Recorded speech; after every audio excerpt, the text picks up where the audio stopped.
Salut! Bienvenue pour cette nouvelle vidéo et je suis contente de vous retrouver pour une vidéo qui, pour cette fois, était prévue. Comme ça, c'est fait.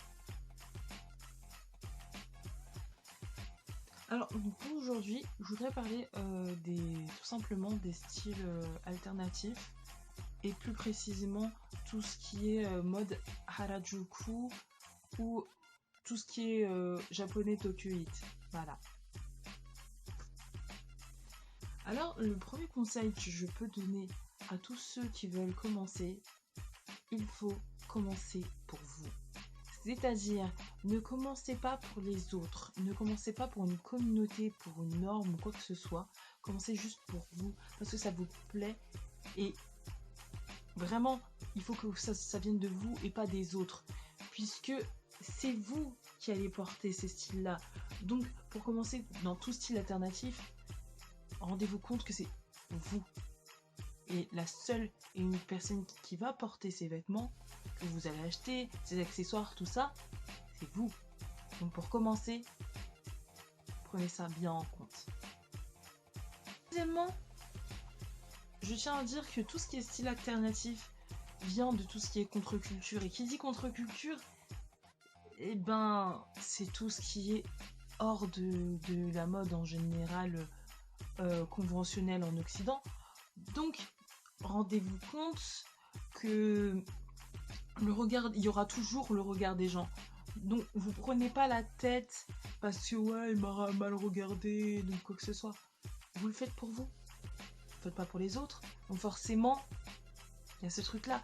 Mais il faut se rendre compte que quand on commence un style alternatif, il y aura toujours des remarques. Il y aura toujours des regards insistants ou non. Parce que c'est ça qui est sympa avec c'est ça qui est drôle avec les styles alternatifs, c'est qu'il peut avoir des bons comme des mauvais regards. Parce qu'il y aura toujours autant de personnes qui vont dire oh, c'est pas bien ce qu'elle fait, oh, on devrait pas faire tout ça. Mais en même temps, il y a beaucoup de gens qui sont admiratifs et ils kiffent ça, mais juste ils osent pas le faire parce que voilà, ils se sentent pas prêts pour faire ça.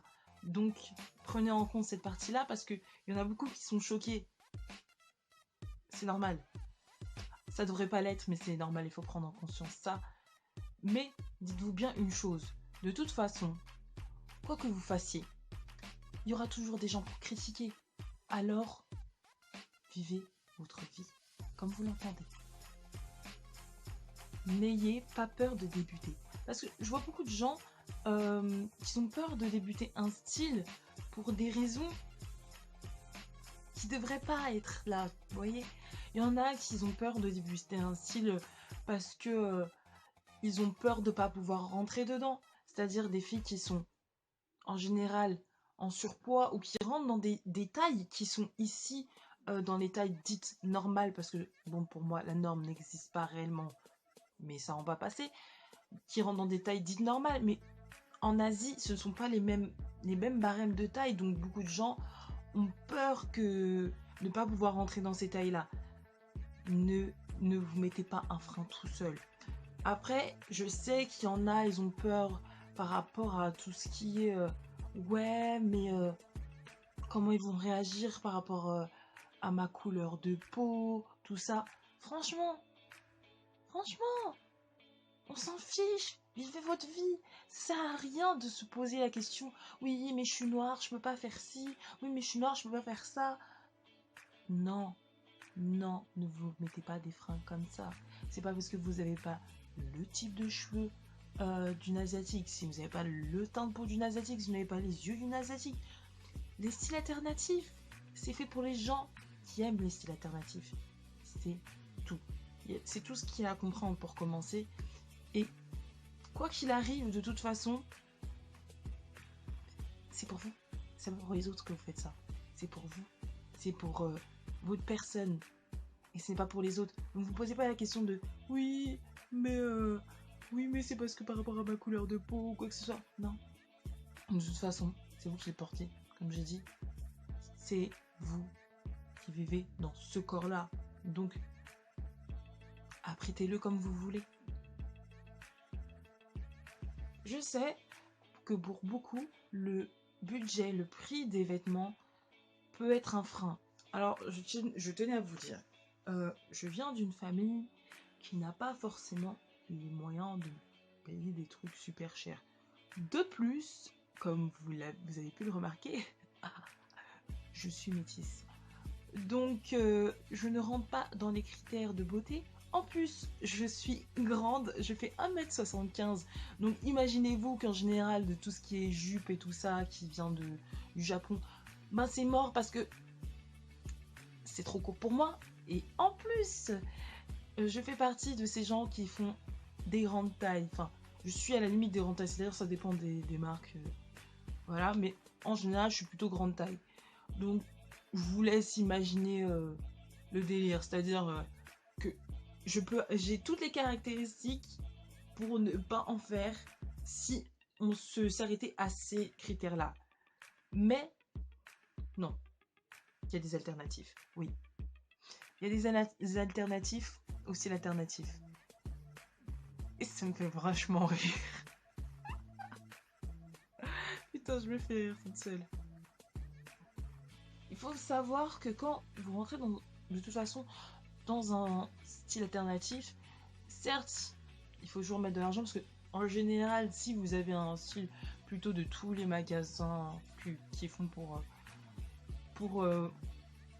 les gens de notre âge, ben c'est sûr, il faudra investir dans une nouvelle garde-robe si vous voulez changer. Mais après, il y a toujours des alternatives. Par exemple, des trucs tout bêtes, mais la plupart de mes vêtements, c'est du H&M, du New Look, ou des trucs du genre des friperies. J'ai pas mal de trucs en friperie. Mes accessoires, ben souvent, c'est des magasins tels Emma, des Claire's. J'affectionne beaucoup Claire's pour ses accessoires et ses bijoux, sincèrement. C'est clair. Du AliExpress aussi, voilà. Et tout ce qui va être sac, tout ça, ben c'est Claire's, Six, AliExpress, eBay, enfin, vraiment sur ces choses-là, concrètement, vous pouvez toujours trouver un moyen de commencer avec certains frais, même si il y a des sites qui vont être plus compliqués d'autres. Après, c'est vrai qu'il y a des sites qui vont être plus compliqués que d'autres. Par exemple, moi, quand j'ai commencé à vraiment vouloir porter tout ce qui est mode Tokyo 8, ben, je suis tombée sur un problème tout simple, la mode Lolita. Tout ce qui est Lolita, ben, j'ai pas pu commencer parce que de base, alors qu'on se dit clairement les choses, je ne peux pas commencer avec une vraie marque. C'est pas dans mes moyens. Je ne peux pas mettre 200 €, 300, 400 dans une robe. C'est pas possible. Je n'ai pas les moyens de faire ça. Et une réplique, non, c'était limite. Et donc, je voulais me rabattre sur des... soit sur, vous voyez, ces robes Lolita qu'on voit dans des magasins tels que Black Sugar, enfin, ces petites boutiques qu'on voit à Métro Bastille. Ou sinon, voilà, des robes Lolita achetées sur Bodyline parce que j'ai vu ma taille sur Bodyline, j'ai été choquée. Oh, j'ai trouvé ma taille. C'est-à-dire que, en général, je galère pas mal sur certains trucs et je m'attendais pas à ne pas galérer, aussi peu galérer au final sur tout ce qui est Lolita. Donc, voilà. Et c'est vrai que ça a un coût. Après, certains, c'est moins dur que d'autres. Je sais que j'ai plus de facilité avec certains styles qui demandent moins de travailler que Lolita, du coup. Un conseil que je veux vraiment donner à tous ceux et toutes celles qui commencent dans les styles alternatifs, réellement, ne vous posez pas la question de « Oh, est-ce que je fais bien ou pas? Est-ce que je vais réussir ou pas ?» Vous débutez. Comme tous les débutants dans tous les domaines, il y aura des cafouilles.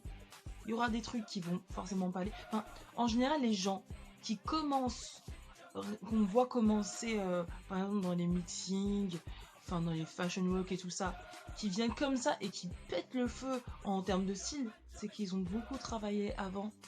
sans montrer à personne au final, ou montrer en privé. Ne vous posez pas la question de oh, j'ai peur d'être ridicule, j'ai peur d'être machin. De toute façon, quand vous débutez quelque chose, c'est toujours comme ça.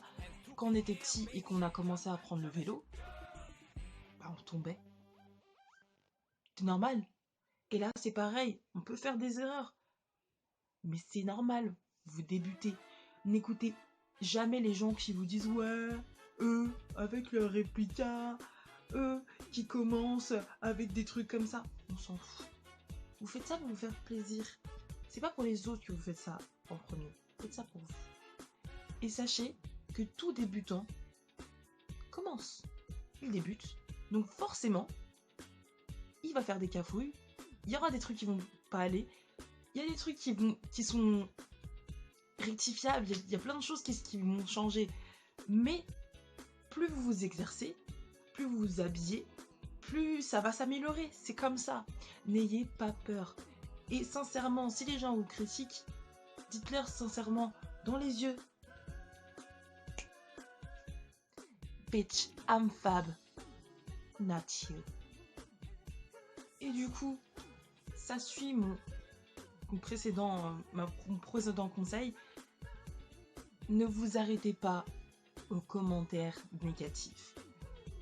Il y a des gens dans ce monde et dans toute communauté, je ne sais pas pourquoi, ils ont toujours quelque chose de méchant à dire. Donc, quoi que vous fassiez, il y aura toujours quelqu'un pour critiquer, pour dire « Ouais, non mais ça ne va pas, t'es trop fine, t'es trop grosse, t'es trop grande, t'es trop petite, c'est pas comme ça qu'on s'habille, non c'est pas comme ça, non c'est pas comme ça. » Il y a les bons conseils et les mauvais conseils. Les gens qui sont là juste pour vous descendre, dites-vous que ces gens-là, c'est tout ce qu'ils ont à faire de leur vie. Pour se sentir bien, ils ont besoin de rabaisser les gens. Donc n'écoutez pas ces gens-là. De toute façon, si ces gens existent, c'est dire que l'opposé existe. Écoutez ces gens-là qui vont vous donner du positif, qui vont vous tirer vers le haut.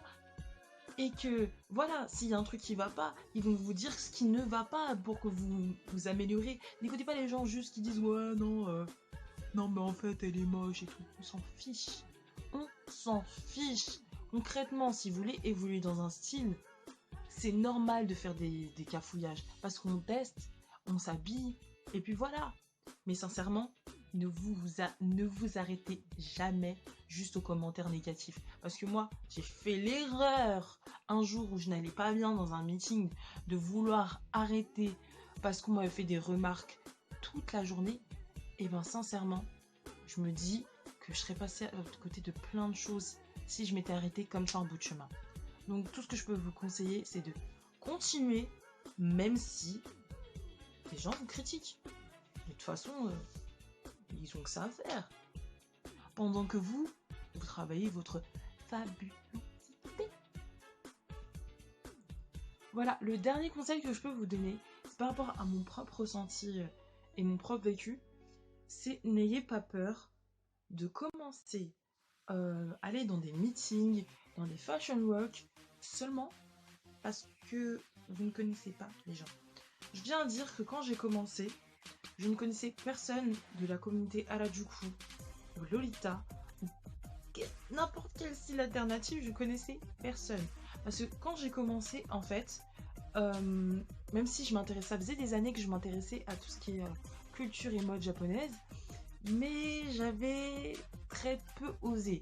Je l'ai fait parce que je suis une chieuse et du coup, quand j'étais au lycée, des fois, au collège aussi, fin collège, je m'amusais à venir en écolière japonaise.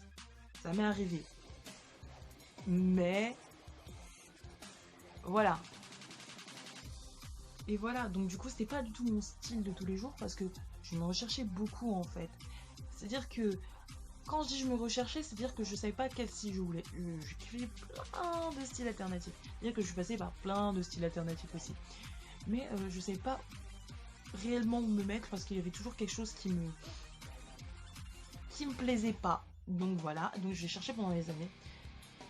Et du coup, j'ai commencé réellement les styles d'Harajuku en 2013 pendant le Tokyo Crazy Kawaii. En fait, la veille du Tokyo Crazy Kawaii, il y a eu un fashion walk avec Julian. Et du coup, quand j'ai vu ça, je me suis dit, waouh, ça a l'air d'être trop bien. Et j'ai connu les fashion walk comme ça parce que j'ai vu qu'il y avait ce truc-là. Je regardais, j'étais là, oh, mais je veux trop faire ça.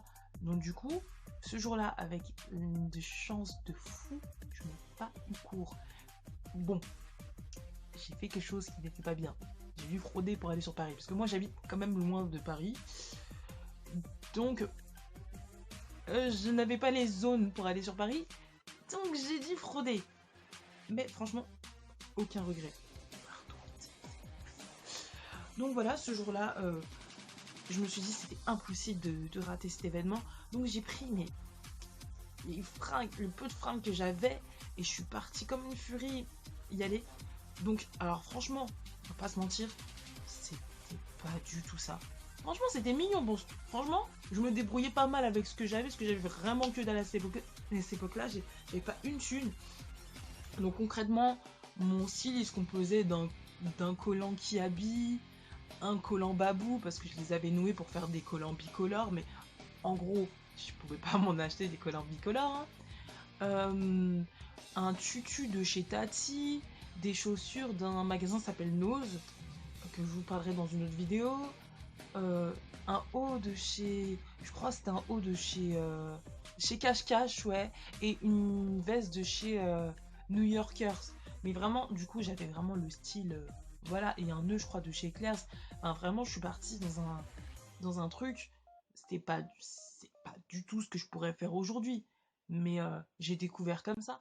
Et je vous avoue que ce jour-là, je suis restée comme ça. Je me suis dit, mais c'est vraiment ce que je veux faire, moi. C'est ça. J'ai tellement kiffé. Et j'ai découvert plein de gens comme ça. Mais de base, je connaissais personne. C'est-à-dire, je suis venue toute seule. Mais comme moi, je suis la reine des gratteuses d'amitié, et bien, du coup, je suis quand même, j'ai quand même passé une journée avec ces gens-là parce que même si ça a duré peu de temps, bah, en général, les gens venaient de pas, enfin, de plus loin. Donc, ils se continuaient toute la journée à se promener un peu partout. Et réellement, du coup, j'étais pas intégrée dans la communauté jusqu'à très, très tôt maintenant dans l'année. Euh, j'ai commencé. On va dire que j'ai commencé à venir, à m'intégrer un peu plus, vraiment fin 2015, je pense. Mi-2015, fin 2015. Mais sincèrement, j'étais même pas, j'étais dans rien du tout. J'étais pas dans la communauté, je connaissais même pas les gens de la communauté, je connaissais personne. Donc du coup, c'est à peine ces gens que j'avais croisés dans ce fashion walk que j'ai connu. Mais sinon, voilà. Donc n'ayez pas peur de commencer, parce que de toute façon, euh, dans tout ce qui va être fashion walk, meeting et tout ça, il y aura toujours quelqu'un pour vous accueillir, pour parler avec vous, pour rigoler avec moi. Rigoler avec moi. Rigoler avec vous, sûrement moi du coup. Sauf si c'est à Lyon, parce que je n'habite pas à Lyon. Hein. Et du coup, n'ayez pas peur. N'ayez pas peur. Je sais que beaucoup de gens sont introvertis, mais vous verrez, c'est comme pour la plupart des gens qui vont en convention. Quand ils vont en convention, ça devient des petits fous. Et ils se lâchent. Donc voilà, c'est vraiment ce que je conseille. C'est n'ayez pas peur de venir. N'ayez pas peur de venir parce que vous connaissez pas les gens. De toute façon, c'est fait pour faire des rencontres. Meeting, qu'est-ce que ça veut dire? Eh ben voilà. Donc voilà, pour résumer cette vidéo, ne vous posez pas des limites. De toute façon, il y aura toujours des contraintes dans cette vie. Et les contraintes, elles sont faites pour être détournées. Donc, tout ce que je peux vous conseiller, c'est de commencer. Ayez confiance en vous, parce que vous êtes fabuleux. Même si vous ne vous en rendez pas tout de suite compte, vous êtes fabuleux. Donc, commencez, n'ayez pas peur, et allez-y, parce que vous allez kiffer. Donc voilà, sur ce, j'espère que tout le monde va bien, et que si vous n'avez pas commencé, vous allez commencer. Et d'ailleurs, si vous n'avez pas commencé, abonnez-vous.